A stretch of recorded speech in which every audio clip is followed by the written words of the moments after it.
the Farido Ovek Preschool and the other preschools who may be in attendance to this. My name is Penny Hastaker with Beacon Community Credit Union, and I was here in February to meet with you all online and talk about Beacon Credit Union and who we are and what we offer to the membership. We've been around since 1947. Our main office is at 7910 National Turnpike. We have a branch at 5344 Dixie Highway and another one in Shepherdsville, and one coming very soon on Beulah Church Road. At that meeting, I just talked to you about credit unions and how we got our start and what we are and what we do for people. So this month, I want to talk to you a little bit more specific about checking accounts, how to manage a checking account, some of the tools that we have to help you do that. Talk a little bit about savings accounts and just some accounts that are actually available to you at Beacon Credit Union. So to start off, I just want to say that looking at a checking account and managing a checking account is very important. Today, we're going to learn about knowing what's in your account, how to look at it, overdrafts, and talk about some ways that you can save money and avoid fees that might hit you if you're not paying attention to your account. So a checking account offers you many benefits.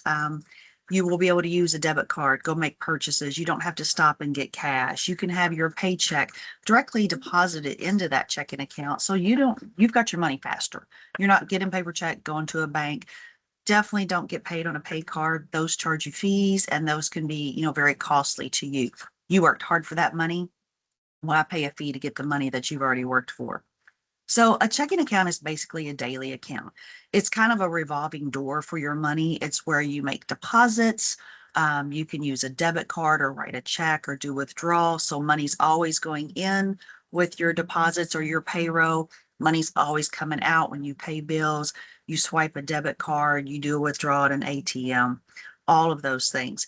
You can access your money in all those ways too. Like I said, checks, debit cards, ATMs, or in person at any of the branches. So let's talk about how to get a deposit into your checking account. The best way and the easiest way is if you work and your employer does direct deposit, then you can have them send your money, your paycheck, directly to your checking account. That way it's there before you ever even leave work for the day. Your money will be already deposited into your account. You can take cash and go in and do a deposit in cash. Cash is available as soon as you put it in, that money is available to you. You can do a deposit via a check. Now, some checks will be put on a hold. If it's like a payroll check or a government check or a check that you bring in all the time that we're familiar with, typically those do not have a hold. You can come in, cash it, deposit it, and it's good to go. Now, if you bring in a check that's, especially a personal check that is from someone you've never had it before, or it's a check from a company we've never seen, something that's just kind of unusual, you may have a hold on that check. And standard is a 2 business day hold for the checks. $275 of the check is available the next day. The rest is available after the second business day. But that's all on a case-by-case basis. Of course, let's say you bring in a check for $800, a personal check from somebody, and you've got $1,000 in your account, we're not going to put a hold on that check because you have more money in your account than what the check's for. So if you spend with a check, writing a check is a legal contract that you've agreed to pay someone the amount of the check that you have written. So and like I said, it is a contract. So it is a legal obligation to pay. If you don't have the money in the account to pay the check, then that other person can come back on you. Their bank will probably charge them fees, which they can request from you. If you write a check and you don't have the money in the account to pay it when it clears, then you're going to get what's called an NSF fee. It's a non-sufficient funds fee because there's a charge for that. And the reason is that check is going through a process. It's going through a network, and then it has to get to the credit union. And then there's steps where it kicks it out. So it doesn't just go seamlessly. It's got a lot of more steps involved with it. And because of that, fees are charged to kind of offset the time and expense that the credit union incurs whenever someone does that.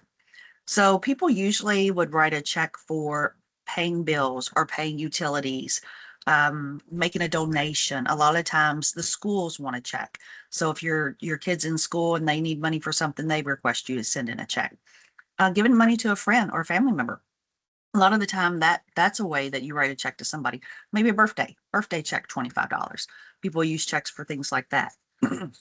The parts of the check, there are very specific parts on a check that it has to be filled out correctly. The numbers and the items on the check allow that check to be negotiated when it gets to a bank or credit union. Your name and address should always be on the top of the check. The date, you always want to put the date on the check. That's the date that you're writing for. You are not supposed to date one 2 weeks in the future and give it to somebody. And honestly, a bank or credit union does not have to honor that date. Just because you write 5 days in advance on a check and you give it to someone, if they take it to the bank the next day, that bank can make the decision to take it. They may take it that day. And if your intention was, oh, I'm going to put this 5 days in the future because I don't have the money to pay for it now, so they can't cash it, that's not the case. That bank can take it the same day you write it, they can cash it. So putting a future date does not protect you from that check not being cashed. Each check has a unique check number. So that way you can go back and know that you wrote check number 1123 and know exactly what that check is for. It's got the amount. So you need to put the amount in numbers and you need to spell it out in words and they need to match. You have to sign your check. That is your legal endorsement saying, I'm giving whoever you wrote it to permission to cash that check. The bottom of the check's going to have your routing number and your account number and also the check number down there. Those numbers across the bottom, that is what the companies use when they do an electronic cash letter. That's the information that runs through this electronic system and comes back to the credit union to cash your check. The institution's name should be on the check. So if you have a check from Beacon Credit Union, then Beacon Credit Union will have their name and address listed on your check or their logo. And then it needs to have the name of the person you're writing the check to. So if you're making it out to Jenny Bob, then you need to write Jenny Bob on the check so that Jenny Bob can take that check to her financial institution. She can endorse the back. They're going to make sure that it's dated. There's an amount, a written numeric amount, a written amount in words, and your signature on the check, and that it's got a routing number and account number and check number on the bottom, which is also called the MICR line. They're going to look for all those things before they either deposit or cash that check for Jenny Bob. Now, another thing I want to talk about is this. This says, I can get it in there. The checkbook register. It's old school, but it works. So some of you may remember your parents had a little book and they would put their starting balance in the book of their checking account. And then anytime they wrote a check or they spent money, they subtract that out and they keep a running balance of what they have in the checking account. I know a lot of people don't do that now. Some of you may be young enough that you don't even remember your parents doing that, but it is something that is necessary to know how much money's in your checking account. You cannot keep it up here. You can't do it. So it's too hard. You may think you can. You may be able to round it off and be like, oh, I've got about $23 in my account. But let's say you've got about $23 and you went and spent $24.99. When that comes in, you're going to overdraw and then you're going to get a fee. So you need to know exactly how much is in your account. These check registers, we have these paper ones at the credit union if you want one, and you can write the check number. You list the check amount, how much it's for, and who you wrote that check to. You also use it for transactions like with your debit card. So in that check register, it's not just for checks, it's for any purchase or withdrawal. You write in there, I went to Kroger, I spent $179. Keep track of all that. I went to the gas station, I spent $43.99. Keep track of all that. That way you've always got a balance in your check register that you can compare to your account to make sure it's right. If it's not right, look at the history on your account. Did you miss a transaction? Did a subscription come out? Did Netflix come out? Did something happen that you forgot about and you need to put it in your checkbook so that you don't bounce anything? Now, I know those checkbooks are old school. I get it. But you can also do those in online forms. So I have an online check register on my phone, and it's actually called Clear Checkbook. I have an Apple phone, so I got it in the iOS store, and I've had it for years. They have a free version. So if you just one person, one checking account, use the free version. You open the app anytime you spend money, you type it in, you type what you paid it to, what the date is, how much. It keeps a running total of your balance for you. So it's very helpful. I actually elected to do the $4.99 one-time fee for the Clear checkbook because, excuse me, my husband spends money and forgets to give me the receipts or tell me. So I did that, and then I was able to put the same app on his phone.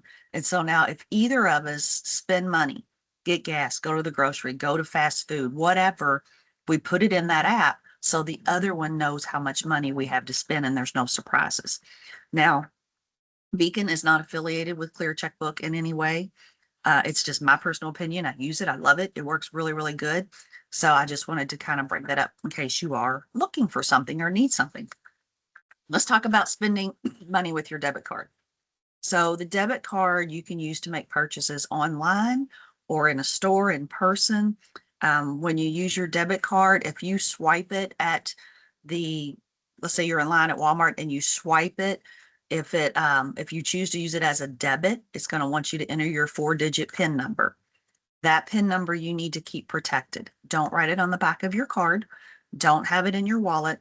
Don't have it anywhere that anyone could find. Memorize that number because if someone, let's say you drop your card in the parking lot and you've written your 4-digit PIN on the back, odds are someone is going to take that and go to an ATM or go somewhere and try and spend money on it before you find out. Sometimes there's bad people in the world and who's going to take advantage of your bad luck. So protect yourself from that. Be aware of on your checking account. So when you swipe your card, let's say you swipe it at a gas station, and I believe Kroger right now will put a hold of up to $125 on your checking account. And they're doing that. So you swipe it and it puts a hold of $125. So it wants to know you have $125. Then you buy $32 worth of gas. That gas transaction typically comes through in a couple minutes. That hold drops off, and then your real purchase of $32 will hit your checking account. If you go to a restaurant, they will typically, if you give them your debit card, they're going to go back and swipe your card. It's going to automatically add 20% to the authorization that it's putting on hold at a lot of restaurants. And that's because they anticipate you give them a 20% tip. Now, that hold won't drop off until that transaction hits your account. The good news is that most transactions in this day and age hit pretty quickly. So they can hit within a few minutes, within a couple hours. So you don't have to wait too long for that to clear your account, but check it when it does. If you went to the grocery store and you spent $173, check that against your account to make sure only $173 is what came through. Because sometimes mistakes happen, and I'm not saying anybody did anything wrong, but sometimes mistakes happen on things like that. I do want to talk to you about a couple of things that we have to help you prevent unexpected surprises. So they're called member alerts. So you can sign up for alerts on your Beacon account. You can do it through the home banking mobile app or call us. And you can have it send you a text anytime there's a withdrawal on your account. You can pick the dollar amount. You can say, I want it on any withdrawal. I want it on $5 or more. I want it on $50 or more. Deposits or withdrawals. That way you get a text when that happens telling you what your balance is on your account. So you can stay aware of what you've got in your account. And if something clears, you get a text for $29.99 and you're like, I didn't spend it. I haven't bought anything all day. Log in and check your account. It could be a subscription or something you forgot about, but maybe it's not. Maybe someone did something fraudulently on your account. So you need to check and make sure that you're always aware of what's going on. Check your account. Since I work here, I would say check it daily, but at least every couple of days, pull your account up and look for something. If something comes out of your account electronically, you have, and this is not debit card, you have 60 days to dispute that transaction where we can send it back. If you wait more than 60 days, we cannot send it back, whether it's your transaction or not. So that's why it's so important to look at your account, weekly and make sure that charges coming out are charges you have made. So another thing is there's two types of balances on your account. There is a balance and there is an available balance. The available balance is what you actually have to spend after anything that you've already like purchased is on hold. So let's say you've got your balance says $200, but you went to, oh gosh, I don't know, you went to some store and you spent $75. It put $75 of your money on hold. It authorized it. So your available balance is $125. So make sure when you're looking at your account online, you look at available balance to know what you truly have to spend and you don't spend more. Or let's say you got $200 in your account, but you wrote a check last week for $50. It hasn't hit your account yet. So really then in your check register, if you're writing down you had 200 and you wrote a check for 50, you know you've only got 150. But if you didn't do that and you forgot you wrote that check and you think, man, I got $200, I'm gonna go spend 180 on something. Well, either you're going to spend it on the debit card and get it, and then your check's going to come and bounce, or your check's going to hit while you're trying to make a purchase, and then your debit card's going to decline. So just be aware of what exactly is in your account. Overdrafts occur when you spend more money than what you have, or you write a check and you don't have the money.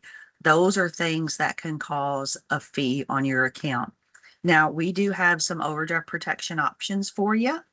If you have at least $200 a month in payroll coming in, then we can set up what's called a courtesy overdraft protection. And what that does is it's set up to pay a one-time oops moment. Let's say you wrote a check, you forgot something came out, you want that check to clear. That check, if it's within that $200 limit, it can still clear. It will charge you a fee to do that. The perk of that is whoever you wrote that check to is not going to take it to their institution and get a return check fee and then be coming to you saying, hey, you didn't pay me the money. So we have that. We will always, if you have, well, you have to have a savings account to be a member, but you could overdraft from your checking to your savings. So let's say you got $50 in your savings, we call it S1, and you have $50 in your checking, but you spend 60 on something, the system can pull that extra 10 from your S1 savings to your checking and pay for that item. So that's an option. We have what's called an overdraft protection loan. It's a maximum of $200.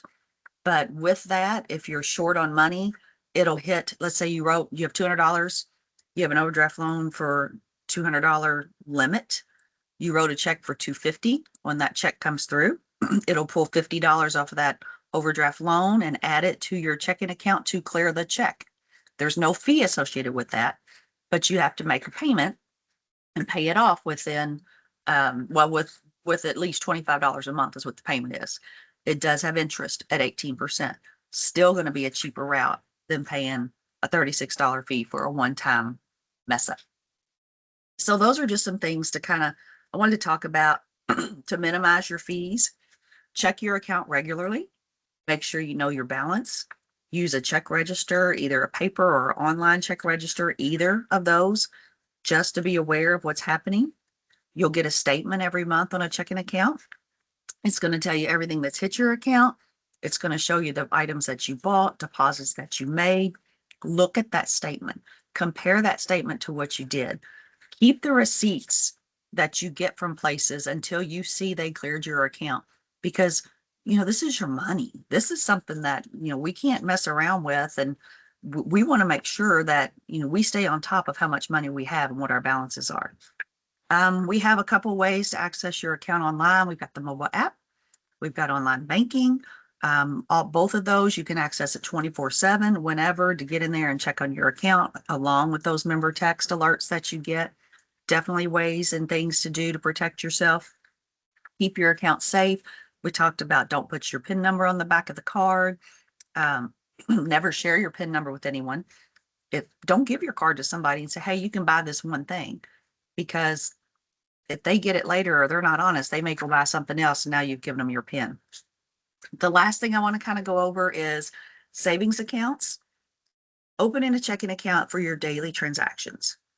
A savings account is to start storing money away for emergencies that might come up. So even if you could put, $5 a paycheck, $10 a paycheck, just whatever amount back into a savings, then you're going to have some money available for you to use when that unexpected thing pops up. So, I mean, saving money is like planting a tree. The best time to do it was 5 years ago. But if you didn't do it 5 years ago, then let's start it doing it today and let's get going on a savings account. A savings account, even a couple bucks a week is better than nothing. And it will add up and you will benefit from doing that in the future. So our takeaways I have for today is it is super important to monitor your account, manage your account, look at your balance, keep track of your purchases and deposits. Super, super important to do that. Look at your statement at the end of the month when it comes. We have online statements, so they're there. You can go back and look at them at any time. Make sure there's nothing unauthorized. Make sure what's there is what you did. And remember, there's a limit of time that you can go back and say, that wasn't me. You get past the limit, we can't do anything to help you. That money's just gone. Keep your account safe with computing safe practices. If you lose your debit card, you can turn it off on your mobile app. You can call, look on our website and call, report it as lost or stolen. And so, like I said, the best time to start saving was 5 years ago. But if you didn't do it 5 years ago, let's do it today. And I just want to let you know, just a couple more items. The savings account at Beacon, everybody has to have a savings to be a member of the credit union. It's $5. Opens your savings account, that's your minimum balance. If you close the account, that's your $5. We're not keeping it. It's just a minimum balance to put into a savings account. If you open a checking account, we have a couple of checking accounts. There's no monthly fee to them. There's no minimum balance. We just ask that you put $25 in it to open it, just like I guess a good faith deposit to get everything going, get it all started. If you're over 65, we have a checking account for you where you get free checks. So we have that available as well. We have a vacation club. So if you want to put a separate little savings account, fund money account, you put $5 in there and then you can stash money in there. You're kind of hiding it from yourself. Christmas club is the same way. Christmas club, you save from January 1 to October 31st. And November 1st, you get that money out. Oh, I'm sorry. October 1st, you get that money out. And then you're able to spend it October, November, December for your holiday purchases, whatever you need to do. And then January, we lock it back down. So from January to September 30th, you can't take anything out of it unless it's emergency and you got to close it. But the point of that is to keep that money safe and keep you from being tempted to dip into it so that you do have something saved up for the holidays. And then again, I can't say it enough. Yesterday was the best time to start saving. 5 years ago was the best time to start saving. But if you didn't do it, then start saving today and open an account at Beacon Community Credit Union. So I'll see you guys back here in another month. We'll hit another topic on credit and loans. So I hope this was helpful. Thanks.